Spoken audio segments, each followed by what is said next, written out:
If you want to stay, just stay. Cody was stunned for a moment. It took him a long time to catch up. It seems that for him, escorting the master to Journey to the West should take precedence. He watched as Robert and his group prepared to leave. Jessica immediately organized the students to catch up. Regardless of what Robert is doing right now, Jessica will lead the students in what she is doing. He said he is the Monkey King Yukong reborn with only 2 wishes in this life. In addition to escorting Robert to the west to fetch the scriptures, he also wants to find Yukong's ex-girlfriend. Robert met Leon on the way to Fortress 109. He noticed that many soldiers in Corporation Q had bandages on. It looked like they were injured while escaping the fortress. However, Robert was a little curious. Leon didn't abandon the soldiers and run away. This was quite unexpected for him. At night, the situation was not right. Robert found a place to rest near Corporation Q as well. At the current stage, it should be safer to follow the main force. Robert is worried about leaving the team. The wolves will pick on the weakest when separated from the pack. He then went on to gather firewood as usual. And with Cody, the scene was set for the beginning. Just as he had gathered half of it, Jessica brought her students to gather a lot of firewood. As the saying goes, strength lies in numbers. Jessica's efficiency in collecting firewood has also greatly increased with 28 students. Robert nodded without refusing. It's a good thing that the other party has the intention to reciprocate. He doesn't mind accepting their feedback.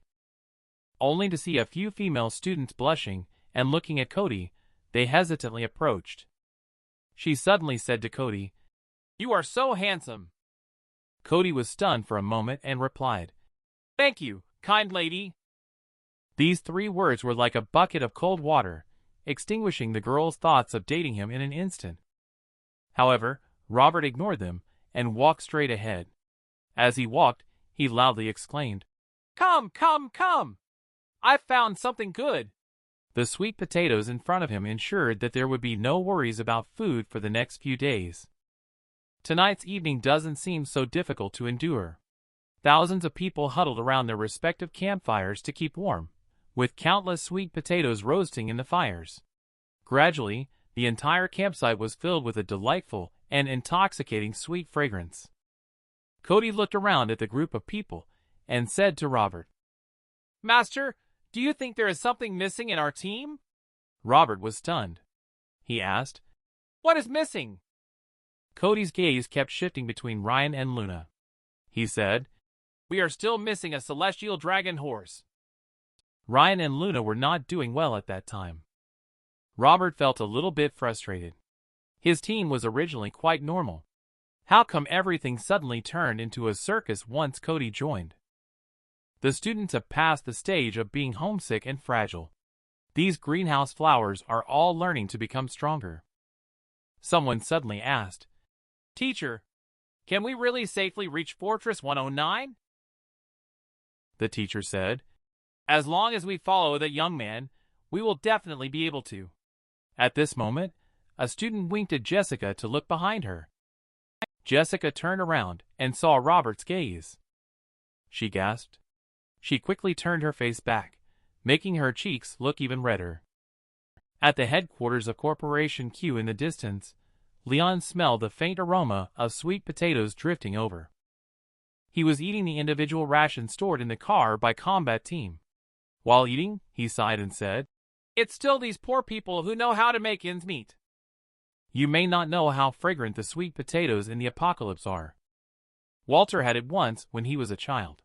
He thought it was the most delicious thing in the world. Now Leon smells the intoxicating sweet fragrance. He instantly feels the canned food in front of him is not fragrant anymore. He threatens to buy it at 50 times the price. He watches his subordinates walk away into the distance. Leon heaved a long sigh. Never did he expect that as a former warlord, he would now have to rely on refugees for food. Not long after, Thomas returned with a group of people carrying a large pile of sweet potatoes. Leon counted the number of people. He counted the number of sweet potatoes again. Then he sighed. He said, "One person eats half. No one should eat more." Wounded soldiers can eat a whole one. He threw all the sweet potatoes into the fire pit. Then a group of big men eagerly waited. After it was roasted, Thomas used a stick to pull out one and gave it to Leon. Leon picked it up, opened it, and handed half to Thomas. He said, "One person, one half." Thomas said, "No need for that, boss." Thomas hesitated a bit and said, "You should only have half as well." Leon said, "Stop talking nonsense, just take it. It's hot." Leon glanced at the others, then continued, "We don't have time to explain everything now. Let's wait until we get to 109 Fortress. I invite everyone to enjoy together. We have all escaped a disaster. There must be good fortune after surviving a great calamity." The soldiers of the combat team were silently eating sweet potatoes without speaking. At this time, a woman among the refugees suddenly screamed sharply. Shortly after, a loud slap rang out. It turned out that the woman had eaten the sweet potato dug by the man. He, in a fit of anger and shame, actually dragged the woman into a remote wilderness. The woman cried and screamed, but was powerless to resist. Onlookers watched in indifference. At this moment, a loud shout suddenly came from beside Robert. He said, "Stop! It's you causing trouble." This sound made Robert's head buzz. He looked at Cody in confusion. Cody was seen rushing out with a golden cudgel in hand. The middle-aged man also didn't react in time. He was directly knocked to the ground by Cody with a blow. He almost spat blood. But before Cody could even enjoy the sense of achievement from exorcising demons, the woman who had been dragged out at the beginning became angry instead. She looked at Cody and said, "Why did you hit him? Get lost." Cody felt a bit wronged, but he couldn't figure out what was going on. He could only walk back to Robert with his head hanging. Whenever Cody wanted to hit someone, he would assign a fairy name to the other person. If he didn't want to hit them, the other person would just be a normal human. Robert watched as Cody returned to his side. After contemplating for a while, he teased, "Disciple, if you happen to encounter hundreds of enemies in the future, what will you do if you run out of fairy names?" Cody fell into deep thought. After a while, he replied, "It's okay. Fairy names can be reused." Is this unknown_0 really stupid or pretends to be stupid? Nobody knows. Just as a few people were having fun and making noise. There was a faint sound of iron chains scraping against the ground behind them. And the sound is getting closer and closer. "Run!" Robert roared in a low voice. Everyone turned around to see those creatures resembling spiders, rapidly crawling towards them on the ground like phantoms. It was until this moment that they began to scream in fear and then frantically escaped the room. Robert ran wildly with the team while shouting in the direction of Corporation Q. "Don't shoot, run together!" He was worried that Corporation Q would shoot indiscriminately at everyone. At this moment, Robert's brow furrowed in concern. If Corporation Q adopts an attacking posture, he can only forcibly break out using shadow. At this moment, Corporation Q has also long discovered the chaos. Although the refugees obstruct their vision, preventing them from being clear about what is happening, Leon does not hesitate at this critical moment. He directly orders all combat personnel of Corporation Q to evacuate quickly. The screams coming from behind are getting closer and closer. In order to protect the wounded under his command, Leon orders Thomas to take a pair of people to leave first. He stayed behind to buy them time. Watching Leon's heroic appearance, the wounded under his command fell silent.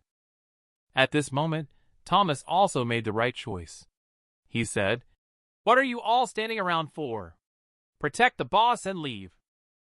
Choosing these two soldiers means giving them a way out, as they are young and haven't had a chance to enjoy life yet. The other soldiers remained silent. They also knew the consequences of staying behind, but no one spoke out against Thomas's decision. The remaining soldiers then brought out the hidden weapons. Thomas knelt down and placed the RPG launcher on his shoulder. The moment the first experiment object appeared in his field of vision, Thomas calmly said, "Fire!" With a bang, the grenade sprayed out from his shoulders. the power that burst forth in that moment.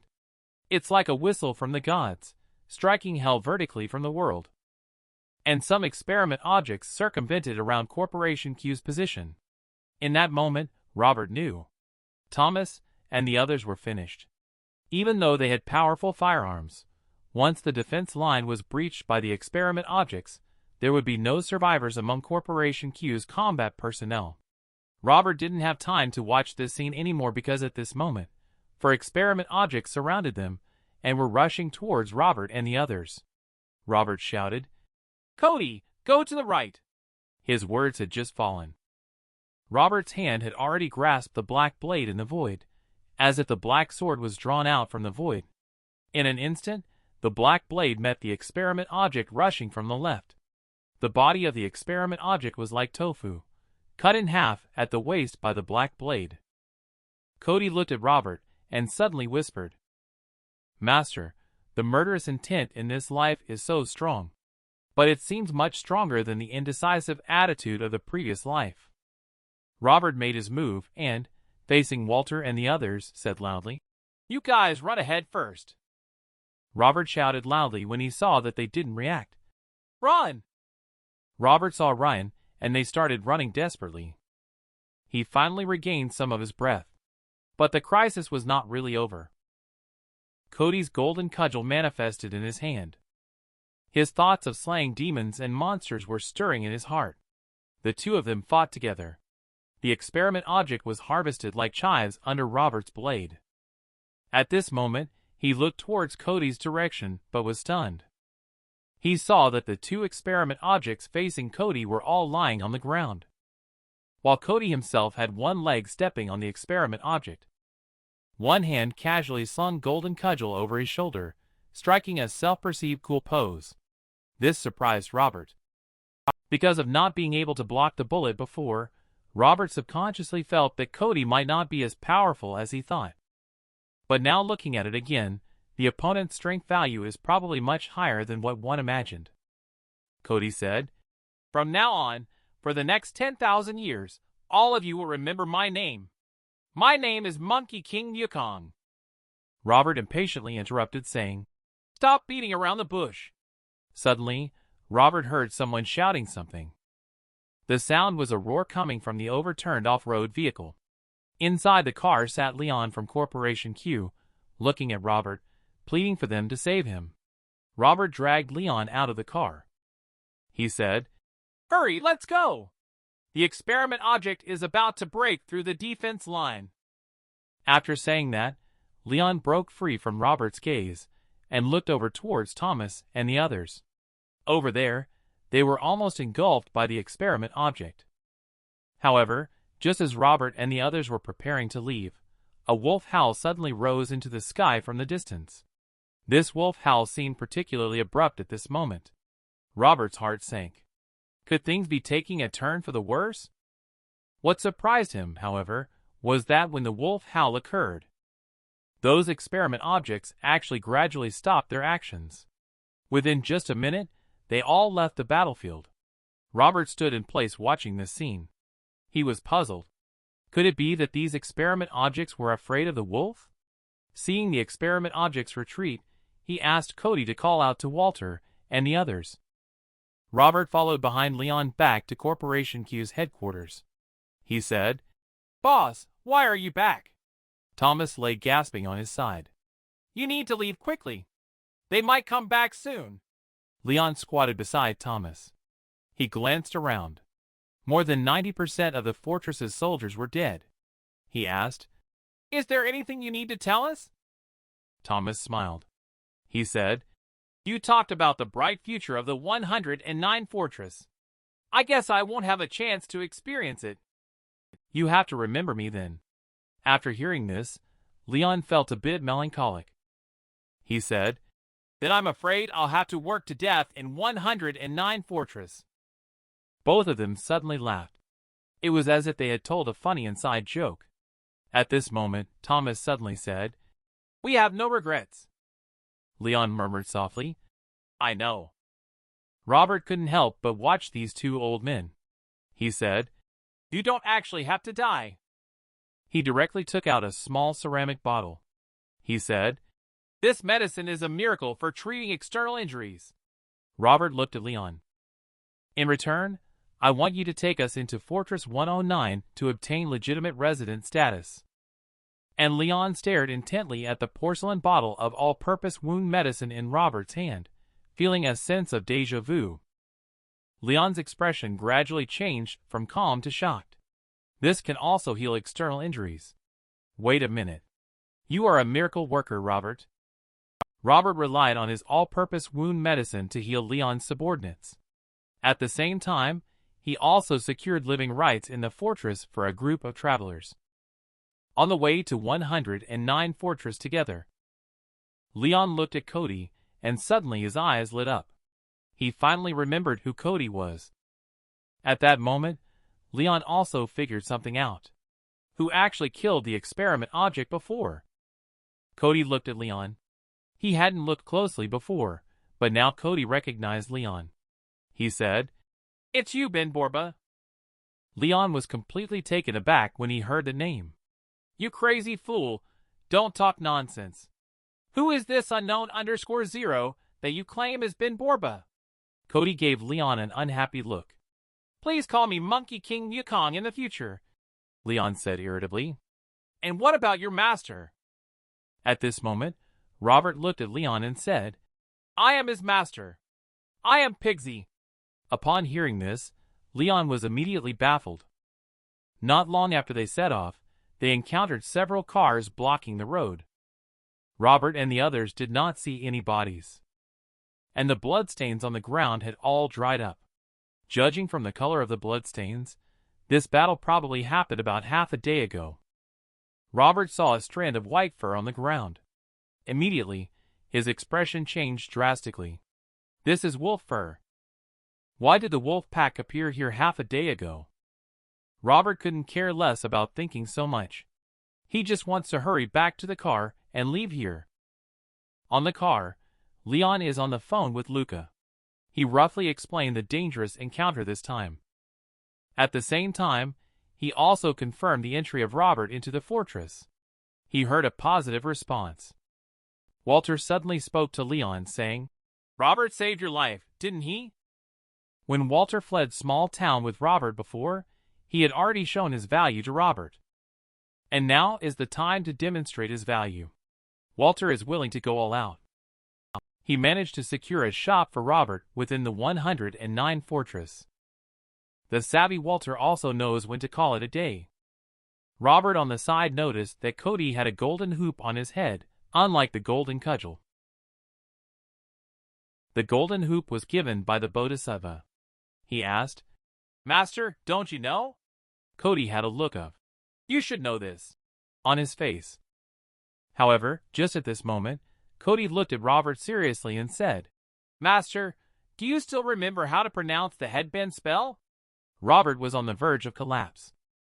Seeing the hopeful look in Cody's eyes, he attempted to start pronouncing the headband spell. 800 flag bearers dashed towards the northern slope. The artillerymen run side by side in the north.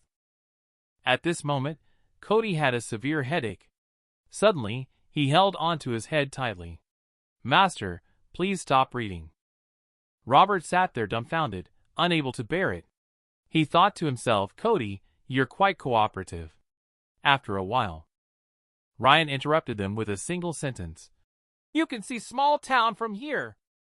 Jessica knows deeply that both she and her students being able to arrive alive at 109 Fortress are all thanks to Robert. Words of gratitude floating up one after another.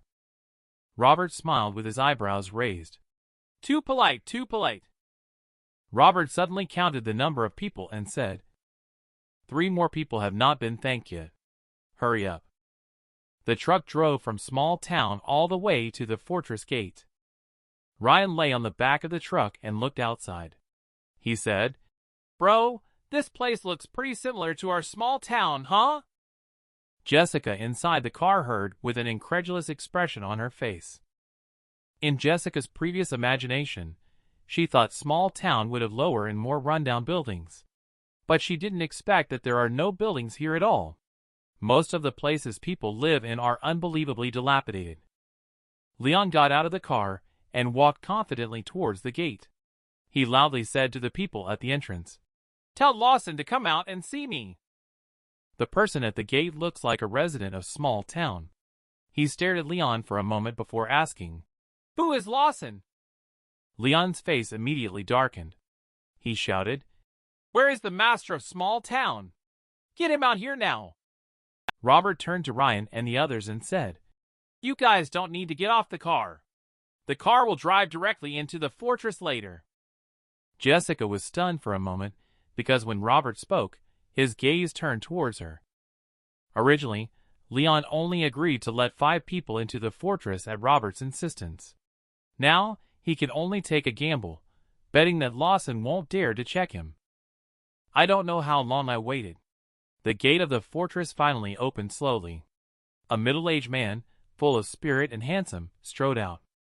He smiled and greeted Leon, saying, "Welcome, Leon. It's a great honor to have you here." Leon, with a dark expression, didn't say much in response, but instead went straight towards the 109 fortress. He waved at the truck, signaling it to follow. Suddenly, Lawson shouted loudly. He said, "Who is in the car? You'll have to get off and undergo an inspection." The next moment, Leon turned around and landed a loud slap on Lawson's face. He said, "You have no respect. How dare you search Q family's car?" Everyone was stunned. This is Lawson, the master of 109 Fortress. Until this moment, Robert finally felt that Leon looked like the big shot in the corporation he had imagined. After being slapped, Lawson stood still in place for a while without saying a word. Robert sat quietly in the carriage watching. When the carriage entered the fortress, Ryan exclaimed, saying, "Bro, the streets in this fortress are so clean.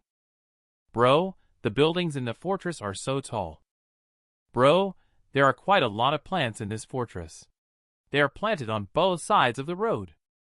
Wait, look over there, there is a large grass field," Ryan exclaimed. "That is a park," Jessica explained to Ryan. "People in the fortress can take a walk here after meals. Aunties will also dance here at night." Ryan nodded. He said, "Bro, look at the father and daughter sitting on the lawn. They are feeding each other. It's really a scene full of love." "Wait, how did they kiss each other?" Jessica said with a strange look. "That's not a father and daughter." Next, Leon took Robert and a few others to visit the shop. They faced a bustling street, noisy crowds. Ryan is a bit uncomfortable. Leon pointed to the shop behind him and said, "How about this one? Prime location. Plus, there are a few rooms in the backyard for living. From now on, I, Leon, won't owe you anything." With the help of Leon, Robert obtained a shop in a prime location. Ryan, Warren, and themselves also received their admission qualifications. The 3 of them successfully received a student subsidy of $900. They then proceeded to discuss what to do with the shop. The shop originally was a traditional Chinese medicine clinic. By combining all-purpose wound medicine with the antibiotics on hand, it is estimated that it can be sold for a period of time. Robert hesitated. All-purpose wound medicine cannot be sold in bulk. Let's release the quantity once a week. He is not planning to exchange all-purpose wound medicine for money now. After all, he still has so much gold. So, compared to money, he would prefer to unlock the mid-level form of weapons. Ryan found a note at night when the shop was closed. It is not advisable to stay in a place with many troubles for a long time. Looking at the handwriting on the note, this made Robert feel very familiar. He immediately thought of the handwriting left by Julia in the cave. Could something major be happening at 109 Fortress? The other party actually directly advised him to leave. The key is that he has no way to leave either. The next morning, everyone just woke up and found Cody missing. At this moment, Cody is looking around the streets of the fortress with a face full of curiosity. He has been locked up in a mental hospital since he was a child. The dark and oppressive environment makes him very eager for the outside world. He has also lived in this bustling world before. But those are distant memories now. Suddenly, Cody heard singing coming from somewhere. He walked towards the park. A wide square came into view. The antis were in neat formation, dancing energetically on the square. These scenes are so familiar yet unfamiliar. He even felt like he had traveled back in time. Cody was somewhat lost in thought. The ants watched as Cody walked gracefully towards the front of their formation. Before they could react to what was happening, they saw the young man glaring at them with bright eyes. No one could have predicted how things would unfold. When Cody returned to the store, he already had a bruised and swollen face. Robert was shocked when he saw him. This Cody was once a player who was not even hurt by a bullet. He was beaten into this state by someone. Could there be any other masters hidden in this fortress? But no matter how Robert asked, Cody didn't say what exactly happened. Originally, Walter planned to exchange the money from the Q family first. It wasn't until he investigated that he understood. Robert advised him not to exchange so much. If someday he has to exchange for a fortress, won't the handling fee become a waste of money? Walter got a little nervous as soon as he heard this. He said, "Robert, where else are we going to exchange the fortress in the future?" He said, "I didn't say it must be done."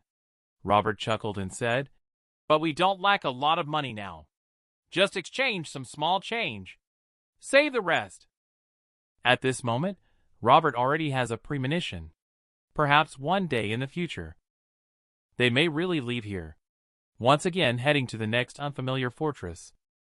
This is the most pitiful scapegoat Robert the First have ever seen, who originally planned to exchange gold at the gold shop. He didn't expect to see Cooper's wanted poster at the door. Robert has no illusion. He knows that Corporation Q specializes in posting photos in jewelry stores. Then there must be some discovery. This is to directly find his own traces at the source of the stolen goods. At this moment, Cooper has just arrived at small town outside 111 Fortress after several consecutive days of rushing before starving to death. And most importantly, without Robert. He can't find suitable food in the wilderness, so he can only eat wild vegetables. Fortunately, his body is strong as a supernatural entity. Even poisonous wild vegetables can't kill him. Cooper walked up to a shack and said, "Hello, do you have any food? I can pay for it." The homeowner walked out and stared at Cooper for a moment before suddenly shouting as if he had discovered something. He said, "Cooper! Cooper is here! Everyone, come up quickly!" He looked at a large group of refugees swarming in. Cooper couldn't figure out what grudge this was all about. He clearly hadn't done anything wrong. What were they trying to achieve with such a costly and labor-intensive arrest? Cooper didn't hesitate anymore. He summoned Shadow and ran. He said, "It's not safe to stay here for long. Looks like we'll have to go somewhere else. Preferably to a place that Corporation Q has no control over." Cooper thought for a moment. Suddenly, he felt that the 109 fortress controlled by L Corporation was his best choice. As a convoy driving across the wilderness approached small town, it gradually slowed down. Luca on the car looked disheveled. If it weren't for the fact that there were people from Corporation waiting outside Mountain J to assist him, he wouldn't know when he could return to 111 Fortress. Suddenly, a shadow flashed in front of the car. Luca knew that the shadow in front of him was Cooper. He never expected to see him in this direction. Just coming back so late for a while, he missed the opportunity to meet with Cooper. He watched Cooper fleeing towards 109 Fortress. Luca quickly asked Manson to call Leon. What he should be most concerned about now is not Cooper, but how the old men of Corporation Q will punish him. Many people outside think that Luca holds great power within Corporation Q. But he only controls part of the operational sequences. Now, Luca has been stealing the show in the battle against Seed of Fire Company. The old men have long wanted to temper his sharpness. So house arrest and decentralization became a matter of course. After entering the fortress, he returned to his standalone villa. He took a shower. He changed into a new white suit. As for the old one, he had it burned directly. After Luca finished washing up, he walked out the door. At this moment, two standing soldiers looked at him in embarrassment and said, "Boss Ching, you can't leave the house. Please don't make it difficult for us." Luca raised an eyebrow. He said, "The old men said not to leave the 111 fortress. When did they ever say we couldn't even leave the house? Could someone be spreading false imperial edicts?" "I was just going to listen to a tune.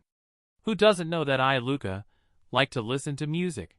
The two soldiers faced each other prettily, but did not step aside.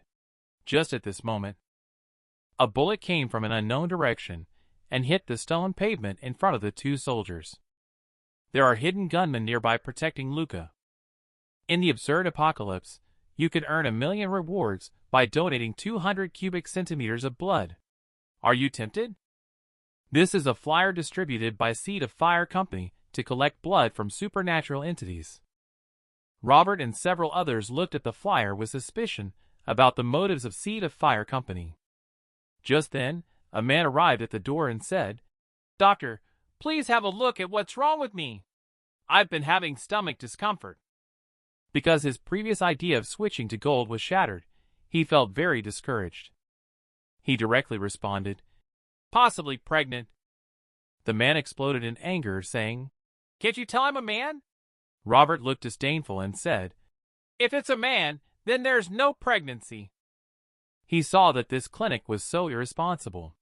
The man became unhappy and said, "Do you know who I am? How dare you talk to me like this?" Robert, who was originally not in the mood to receive guests, immediately perked up when he arrived. Because Palace has issued another task: treat the sick and save lives. Robert looked at Yuri with a smile on his face. He said, "Come on, tell me what illness you have." Yuri was taken aback for a moment, thinking that his name had startled the other person. Robert handed him a few capsules and kindly said, "You have gastritis." When the man took the medicine, "White Yuo," Palace said, "Task completed. Reward: basic skill chart." Before leaving, Yuri turned around and said, "Is there anything I should avoid eating?" He said, "Don't eat bitter gourd." Robert looked at the diagrams in the palace absent-mindedly and said, Yuri was stunned. He said, "Why avoid eating bitter gourd?"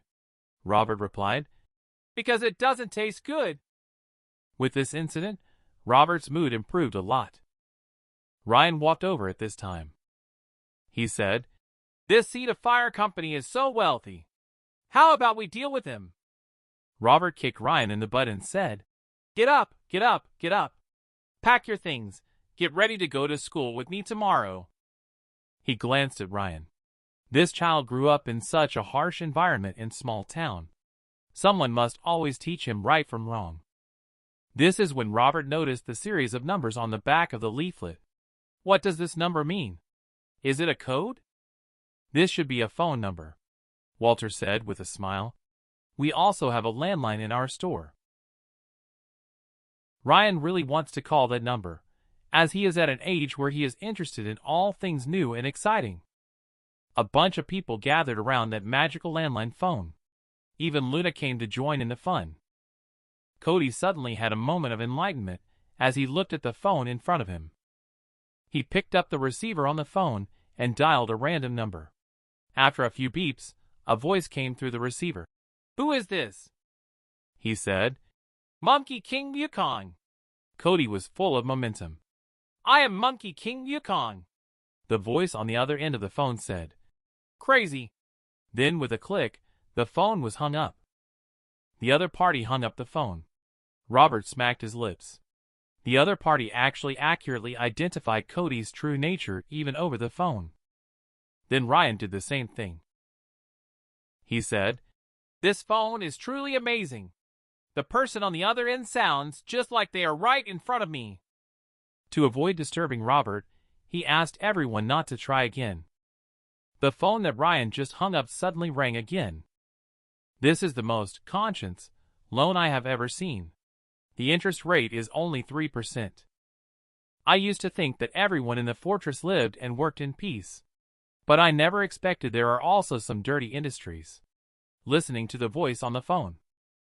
Robert's voice sounds very familiar. Have I heard this voice somewhere before? He asked back. Do you know who I am? The other person was stunned. He said, Who are you? Robert said, I am Yuri from Shiching District. After a short silence on the phone, the other person said, I am unknown_0, also Yuri from Shiching District. No wonder his voice sounded a bit familiar. Walter, on the other hand, believed it was necessary to interact more with these people. At least it wouldn't do any harm to himself. He then handed the list he had prepared to Walter and repeatedly reminded him, Do not buy them together under any circumstances. As long as all these items are purchased, a bomb can be made. The next morning, Robert and several others changed into the new clothes prepared by Luna. After saying thank you, they also set off on their way to school. He had just gotten off the tram. Robert saw a girl with a baseball cap looking over at the school gate. He felt a bit helpless. He didn't expect to run into Julia here. Robert glanced at the pedestrians passing by and then tried to find words to further ease the relationship between them. He said, Can you give me back the dagger? Julia raised her eyebrows. To be honest, she didn't expect Robert to say that. Several students walked over at this moment. They greeted Julia when they saw her. Julia calmly pointed at Robert and said, He's trying to steal my things. This move almost turned Robert into stone in an instant. More and more students gathered around to watch. Robert was getting anxious. He said, I know her. Her name is Julia. The next moment, the male classmate smirked. You still pretend to know her. Her name is clearly Robert. Robert felt as if he had been struck by lightning. He almost collapsed at that moment. He thought to himself, Then what should I call her? At this time, a student looked at Robert and asked, What's your name? Robert was calmer this time and replied, If I say I'm also called Robert now, you probably won't believe it. Robert was then led by several students to meet the teacher in this way. Ryan watched this farce in front of him. This girl with baseball cap is not an ordinary person. He said, Hello, sister. I am Robert's younger brother. My name is Ryan. Julia, Robert's not even blinking. After seeing Ryan, she immediately smiled warmly. She said, Hello. I am a good friend of your brother. Inside the office of the Dean of Students, the teacher felt a bit confused. Wasn't it just a few days ago that a Robert enrolled? He looked at the enrollment procedures in front of him and suddenly felt a bit disoriented.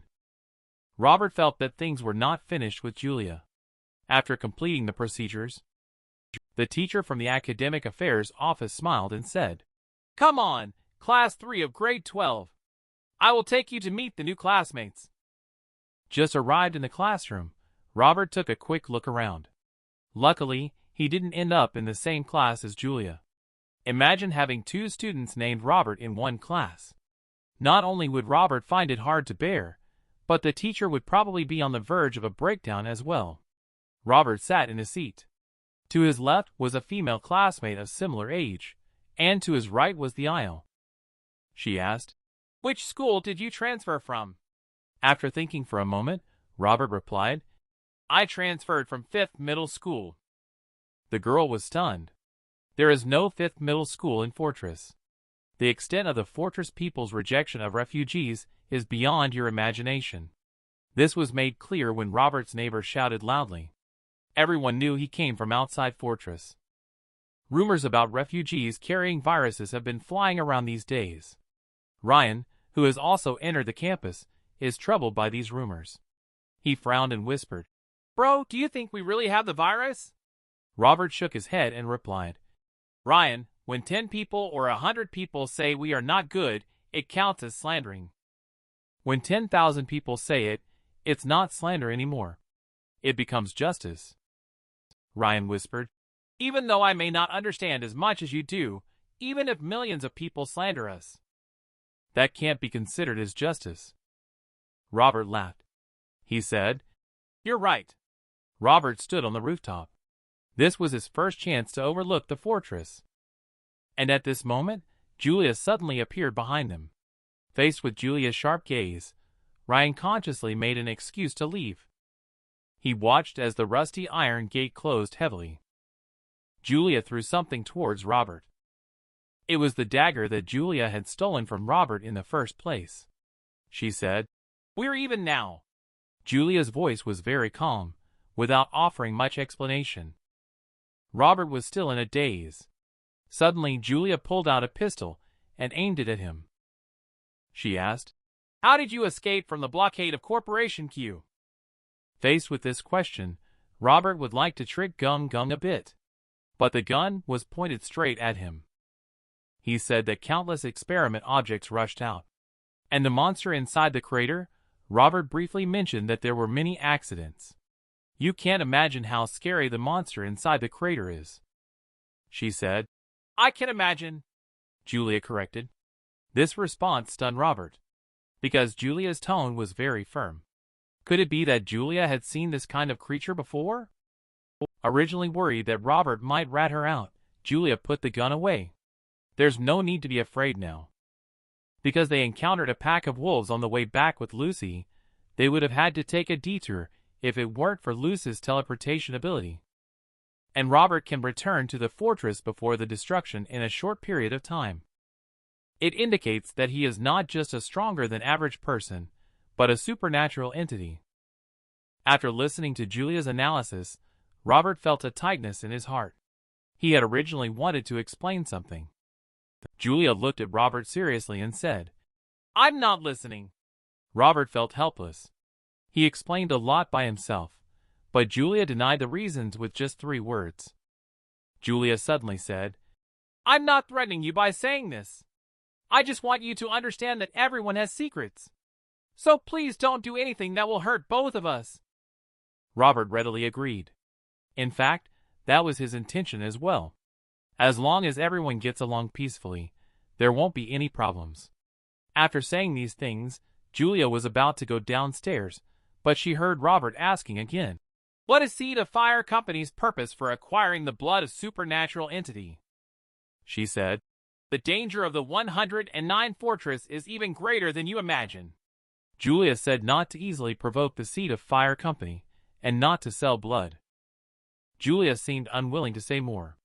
Robert asked his last question. "Why would a supernatural entity appear